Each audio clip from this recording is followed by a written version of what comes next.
अप्रैल महीने में घरेलू हवाई यात्रियों की संख्या सालाना आधार पर 3.88% बढ़कर 1,32,00,000 हो गई है। मंगलवार को जारी आधिकारिक आंकड़ों में ये जानकारी दी गई है। दरअसल पिछले साल अप्रैल में घरेलू हवाई यातायात का आंकड़ा 1,28,00,000 था।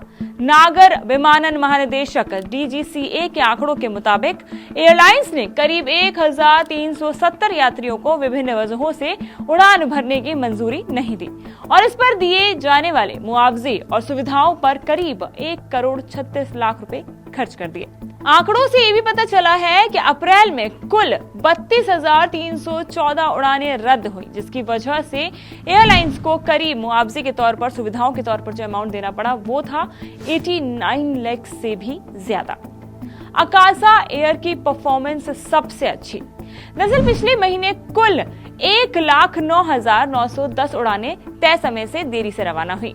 इससे जुड़ी यात्री सुविधाओं पर एयरलाइंस ने 1,35,00,000 रुपए खर्च किए। समय पर परफॉर्मेंस के मामले में अकासा एयर 89.2% के साथ टॉप पर रही। इसके बाद AIX connect 79.5%, Vistara 76.2%, Indigo 76.1%, air India 72.1%, SpiceJet 64.2% और अलायंस एयर 49.5% का स्थान रहा। इंडिगो की बाजार हिस्सेदारी बढ़ी।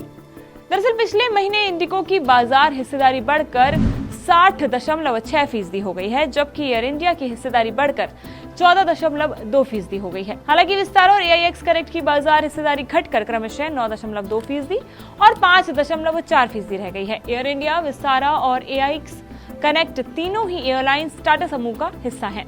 अप्रैल में अकासा एयर की बाजार हिस्सेदारी 4.4% पर अपरिवर्तित रही। वहीं स्पाइसजेट के बाजार की हिस्सेदारी घटकर 4.7% रह गई है।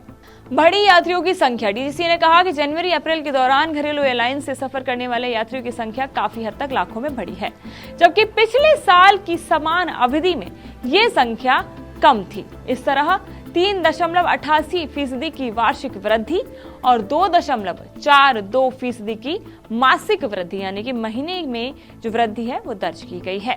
तो ये थी अभी की खबर, अभी की अपडेट। ऐसी तमाम अपडेट्स हम आपके लिए लाते रहेंगे। जुड़े रहिए इंडिया टीवी के साथ और इस रिपोर्ट पर आपकी क्या राय है वो हमें कमेंट सेक्शन में बताना ना भूलें।